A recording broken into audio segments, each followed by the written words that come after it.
Hello students, sequence में आज हम सुप्रीमम के बारे में पढ़ेंगे। Supremum in the sense LUB यानी कि लोएस्ट अपर बाउंड या फिर लीस्ट अपर बाउंड, यानी कि कोई भी सीक्वेंस है उसके जितने भी अपर बाउंड है, यानी कि सीक्वेंस जिससे भी अपर बाउंड हो रही है, जो जो नंबर आएंगे उनमें सबसे लिस्ट वैल्यू क्या कहलाती है? सुप्रीमम कहलाती है उस सीक्वेंस के लिए।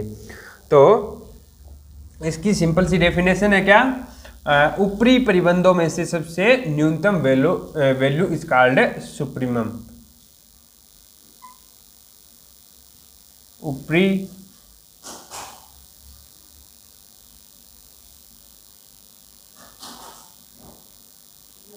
परिबंधों में से सबसे न्यूनतम मान उच्चक कहलाता है।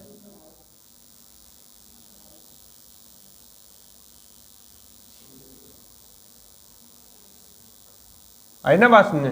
क्या कि कोई भी सीक्वेंस है उसके अपर बाउंड जितने भी है उनका सबसे लोवेस्ट वैल्यू, ठीक है, वो क्या कहलाएगी? सुप्रीमम। तो मैं आपको इसको एग्जांपल्स के थ्रू बताता हूं। हम सीक्वेंस ले रहे हैं 1/n वाली। Let xn is equal to 1/n। तो इसके अंदर कौन कौन सी टर्म आएगी? 1, 1/2, 1/3, 1/4 और ये 0 की तरफ जा रही होगी, ठीक है। अब मुझे बताओ इस सीक्वेंस के अपर बाउंड क्या है? यह सीक्वेंस किस नंबर से बाउंड हो रही है? यानी कि 1/n जो है is less than equal to क्या? 1 है ना। 1 से बाउंड हो रही है क्योंकि 1 पहली नंबर ही 1 आएगी, तो सबसे इक्वल टू और लेस देन क्या है? 1 है। दूसरी बात किससे बाउंड हो रही है? 2 से, 3 से, 4 से, 4.5, कोई भी बीच का नंबर हो, ठीक है, ये सब नंबर से बाउंड हो रही है। या फिर आप इसको बोलो तो यह k where k is greater than equal to 1। तो जो हमारी अपर बाउंड है वो 1, 2, 3, 4 यानी कि 1 से बड़े कोई भी नंबर ले लो, उससे हमारी सीक्वेंस क्या हो रही है? बाउंड हो रही है। तो जो सुप्रीमम है वो क्या बोलता है? अपर बाउंड जितने भी हैं इस सीक्वेंस के अपर बाउंड जितने भी हैं उनमें सबसे लोवेस्ट वैल्यू जो है 1, वो क्या कहलाएगी? सुप्रीमम, ठीक है। Then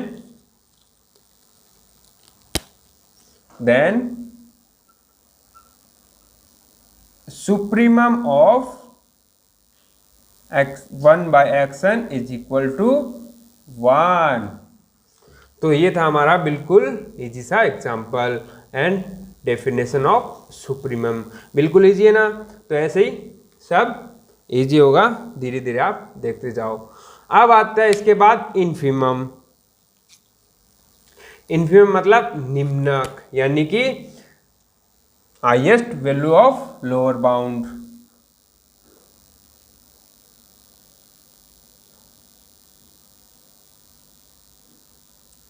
infimum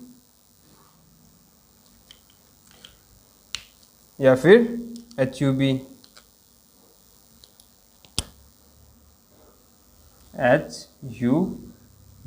sorry, lower bound की हाईएस्ट वैल्यू या फिर ग्रेटेस्ट वैल्यू GLB,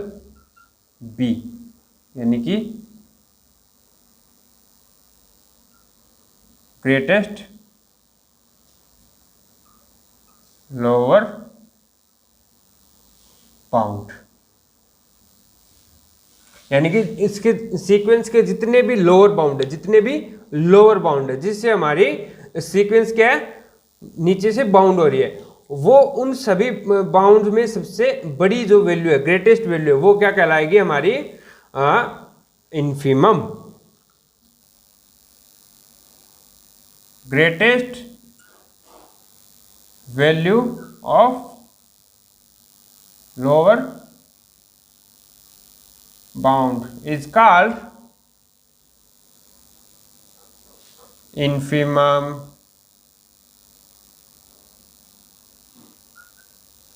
तो ये जो डेफिनेशन है उनके नाम में छुपी होती है।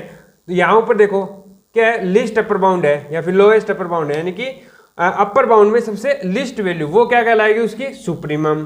और यहाँ पे देखो क्या है, ग्रेटेस्ट लोअर बाउंड, यानी कि लोअर बाउंड की सबसे ग्रेटेस्ट वैल्यू वो क्या कहलाएगी, हमारी इन्फीमम। तो यहाँ पे वही सेम एग्जांपल ले रहा हूं मैं, एग्जांपल सेम है, सीक्वेंस 1/n। तो यहां से पहले आपको निकालने हैं लोअर बाउंड, यानी कि हमारी जो सीक्वेंस है 1/n वो किससे बाउंड है, नीचे से। तो देखो 0 से बाउंड है ये, 0 से छोटी कोई भी नंबर हो, -1 -2 इन सब से ये क्या हो रही है, बाउंड हो रही है ना। तो हमारी जो सीक्वेंस है वो 0 से छोटी हर एक वैल्यू के लिए बाउंड है, क्या, लोअर बाउंड है। तो लोअर बाउंड में सबसे ग्रेटेस्ट वैल्यू क्या है, तो ये देखो -2 से बड़ा क्या है, -1 है, -1 से बड़ा क्या है, 0 है, और 0 से बड़ा कोई है नहीं, ठीक है ना, क्योंकि 0 से बड़े के लिए बाउंड नहीं आएगा फिर, क्योंकि उससे छोटी हमारी टर्म आ जाएंगी सीक्वेंस की। तो इसलिए सबसे हाईएस्ट या फिर सबसे ग्रेटेस्ट लोअर बाउंड जो है हमारा 0 है। Then infimum of xn, infimum of xn is equal to 0। तो देखो इनको ना, ये स्टैंडर्ड नोटेशन है, इसको सुप का मतलब होता है सुप्रीमम, ये INF का मतलब क्या होता है, इन्फीमम। आई ना बात सुने, इनको आप नोट कर लो, सुप को हम सुप्रीमम और INF को हम इन्फीमम बोलते हैं, कोई भी सेट या फिर कोई भी सीक्वेंस। और एक नोट और कर लो कि जो सीक्वेंस के लिए ट्रू हो रही है डेफिनेशन, वही सेट के लिए ट्रू होगी। यानी कि कोई भी सेट E है आपके पास, उसका आपको सुप्रीमम निकालना है, यानी कि उस सेट के आप अपर बाउंड निकालो, वो सेट किस नंबर से बाउंड हो रहा है अपर से, ठीक है। और उस अपर बाउंड में से सबसे लोवेस्ट वैल्यू निकाल लो, उसकी लिस्ट वैल्यू निकाल लो, वो लिस्ट उस सेट की सुप्रीमम कहलाएगी। ऐसे ही आप क्या करोगे, इन्फीमम निकालना हो तो आप क्या करोगे, उस सेट के लोअर बाउंड निकाल लो, वो हमारा सेट है वो नीचे से किससे बाउंड हो रहा है। तो जिस नंबर से वो बाउंड हो रहा है उनमें सबसे ग्रेटेस्ट वैल्यू निकाल लो, वो कहलाएगी हमारी इन्फीमम। तो ये थे हमारे सुप्रीमम एंड इन्फीमम।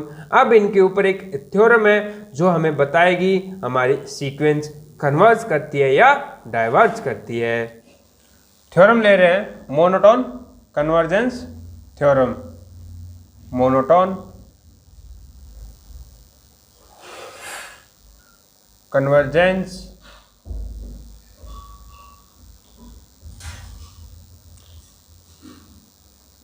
थ्योरम। ये क्या बोलती है, कोई भी मोनोटोन इंक्रीजिंग या फिर डिक्रीजिंग, तो हम पहले ले रहे हैं इंक्रीजिंग, कोई भी इंक्रीजिंग सीक्वेंस है, मोनोटोनिक इंक्रीजिंग सीक्वेंस, वो कन्वर्ज करती है इफ एंड ओनली इफ वो बाउंडेड है, तो ठीक है। अगर कोई भी मोनोटोनिक सीक्वेंस बाउंडेड है तो वो हमेशा कन्वर्ज करती है।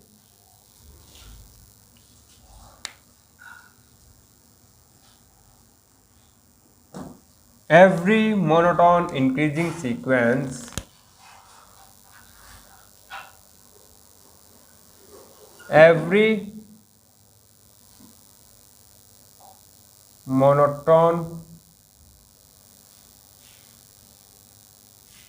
increasing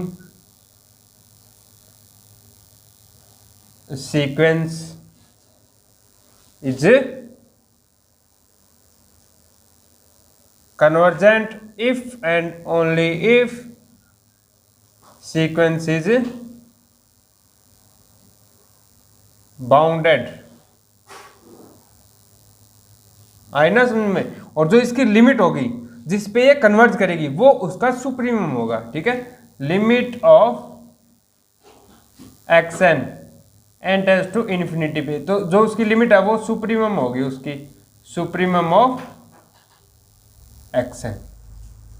अगर इंक्रीजिंग है तो, डिक्रीजिंग होती तो अगर हमारी सीक्वेंस मोनोटोनिकली डिक्रीजिंग होती तो कन्वर्जेंट होती, इफ एंड ओनली वो बाउंडेड है, तो उसकी जो लिमिट है वो इन्फिमम ऑफ एक्सन ये होती। ये इसका आप कोरोलरी मान सकते हो, यानी कि ऊपर में मान सकते हो। मेन थ्योरम हमारी ये कि कोई भी मोनोटोनिक इंक्रीजिंग सीक्वेंस है वो कन्वर्ज करेगी यदि और केवल यदि वो बाउंडेड है। तो हमारे पास ट्रिक मिल गई यहाँ पे, क्या आप कोई भी सीक्वेंस मिल गया आपको, ठीक है, कोई भी सीक्वेंस दे रखी है, आपको दिखाना है कि वो सीक्वेंस कन्वर्जेंट है।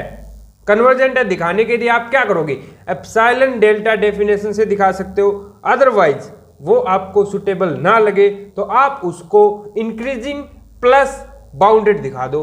ये दो काम कर दोगे तो आप डायरेक्ट बोल सकते हो क्या कि हमारी सीक्वेंस कन्वर्ज करती है। अब उसकी आप लिमिट निकाल सकते हो n की वैल्यू इन्फिनिटी पुट करके। तो देखिए अब इसका हम प्रूफ देखते हैं। एक पार्ट तो इसका डायरेक्ट हमने पिछले लेक्चर में कर चुके हैं। क्या, अगर कोई भी sequence monotonically increasing sequence convergent दे रखी है तो वो बाउंडेड होगी, ये हम पिछले लेक्चर में कर चुके हैं। तो मैं ओनली आपको कोई भी monotonic increasing sequence plus bounded है तो उसको कन्वर्जेंट होगी ये दिखाऊंगा बस, ठीक है। प्रूफ,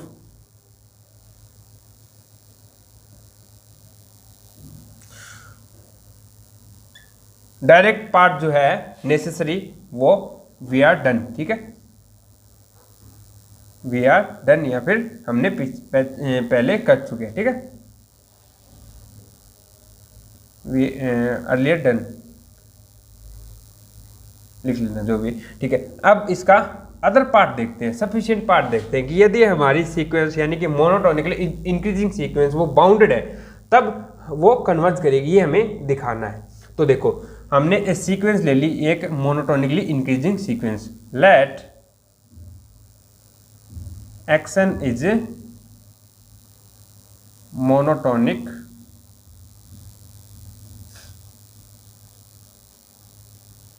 इंक्रीजिंग बाउंडेड सीक्वेंस है। हमें दिखाना है कि ये जो सीक्वेंस है वो कन्वर्ज करेगी। तो उसके लिए देखो मोनोटोनिकली इंक्रीजिंग है तो यानी कि x1 is less then x2 is less then x3 is less then x4 dot dot dot चलती जाएगी हमारी सीक्वेंस।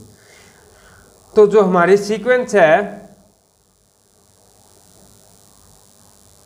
वो बाउंडेड है ना, बाउंडेड। तो मैं मान रहा हूं कि वो हमारी जो सीक्वेंस है वो बाउंडेड है, किससे, हमारे सुप्रीमम से बाउंडेड है। क्योंकि सुप्रीमम क्या होता है, अपर बाउंड की सबसे लोवेस्ट वैल्यू होती है, यानी कि जो m जो सुप्रीमम है, जो हम मान रहे हैं कि सुप्रीमम इसका m है, वो भी तो इसका अपर बाउंड है, वो तो क्या है, अपर बाउंड की सबसे छोटी वैल्यू है, अपर बाउंड है ही। तो मान रहे हैं let m is equal to supremum of x n, then m is also upper bound. It implies xn is less than equal to m for all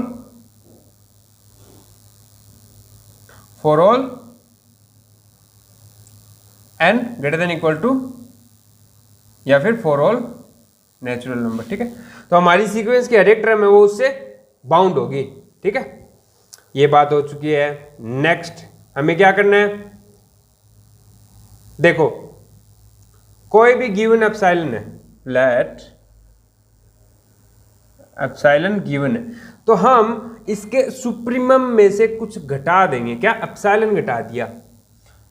देखो जो भी x1 है, x1 x2 x3 इन्फिनिटी तक जाएगी, और वो किससे, इनके जो सुप्रीमम है यानी कि इसके जो अपर बाउंड है वो m से शुरू होंगे, m+1 m+2, ठीक है, ऐसे इनके सुप्रीमम स्टार्ट हो रहे हैं। और जो सुप्रीमम है उनकी सबसे लोवेस्ट वैल्यू क्या है, m है, इससे लोवेस्ट कोई भी नहीं है। इससे लोवेस्ट अगर कोई होगी तो वो हमारे सीक्वेंस के अंदर घुस जाएगी, यानी कि उसमें सीक्वेंस की बहुत सारी टर्म होंगी जो उस नंबर से बड़ी हो जाएंगी। यानी कि हम m से अगर थोड़ा सा भी नीचे आ गए, यानी कि मान लो कि m माइनस एप्सिलॉन आ गए, तो इससे बड़ी बहुत सारी हमारे पास एक्शन मिल जाएगी। यानी कि एक n नोट होगा, there exist n naught belong to natural number such that n greater than equal to n naught से बड़े जो हमारे एक्शन होगी वो हमारी m माइनस एप्सिलॉन से बड़ी हो जाएगी। आई ना बात समझ में?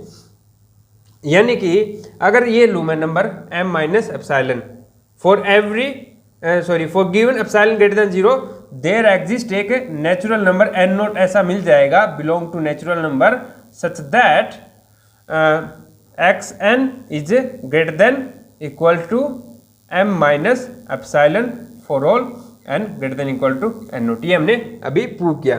ये कैसे आया? बाई सुप्रीमम प्रॉपर्टी लिख सकते हो आप। क्या?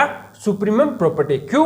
क्योंकि देखो इसका सबसे अपर बाउंड है, अपर बाउंड में सबसे छोटी वैल्यू जो है वो m होती है, इससे छोटी कोई भी नहीं हो सकती। अगर इससे छोटी आपने ले ली तो इससे बड़ी सीक्वेंस की बहुत सारी टर्म मिल जाएंगी।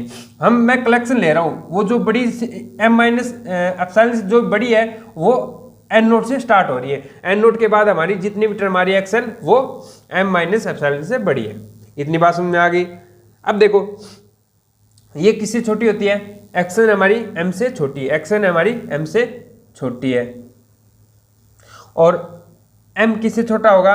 m में अगर मैं कुछ ऐड कर दूं तो ये चलेगा ना आपको? एप्सिलॉन सॉरी, यानी कि इसको उल्टा लिख दिया मैंने, इसको इधर लिख दिया, इसको इधर, मतलब xn is less than equal to m plus epsilon और greater than equal to m minus epsilon for all n greater than equal to n naught के लिए। बिल्कुल इजी बात है ना। अब आप क्या करोगे? तो तीनों तरफ m घटा दो, यानी कि यहाँ आएगा minus epsilon is less than equal to xn minus m is less than equal to epsilon. आगे ना। अब आप इसका मोड ले लो, तो जब मोड लोगे तो क्या आएगा? Mod xn minus m is less than epsilon for all n greater than equal to n naught. ये किसकी डेफिनेशन है? लिमिट की। यानी कि हमारी सीक्वेंस एक्शन की लिमिट जो है वो 1 हो गई। इसका मतलब limit of n tends to infinity पे x n is equal to m आ गया, जो क्या है? सुप्रीमम ऑफ एक्शन है। दैट्स यही हमें प्रूव करना था कि हमारी जो मोनोटोनिकली कोई भी इंक्रीजिंग सीक्वेंस है वो बाउंडेड है तो कन्वर्ज करेगी। कन्वर्ज कर रही है क्योंकि उसकी लिमिट क्या आ रही है? फाइनाइट नंबर है। सुप्रीम जो क्या है उसका फाइनाइट नंबर है। तो हमारी थ्योरम प्रूव हो चुकी है। आपको जस्ट आपको इसका रिजल्ट रिमाइंड में रखना है। क्या? कोई भी इंक्रीजिंग प्लस बाउंडेड सीक्वेंस दे दे तो वो हमेशा कन्वर्जेंट होगी। तो ये आप रिजल्ट नोट कर लो कि any sequence action monotonic increasing plus bounded, इसका मतलब कन्वर्ज टू सुप्रीमम ऑफ, उसका सुप्रीमम निकाल लो, उसकी लिमिट आ जाएगी। और ऐसे दूसरी बात क्या लिखोगे?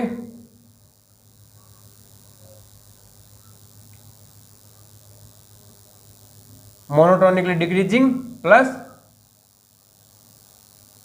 बाउंडेड, इसका मतलब कन्वर्जेंट और converge to infimum of x n. तो ये आज की हमारी थ्योरम थी और नेक्स्ट क्लास में इसके ऊपर हम बहुत सारे क्वेश्चन करेंगे।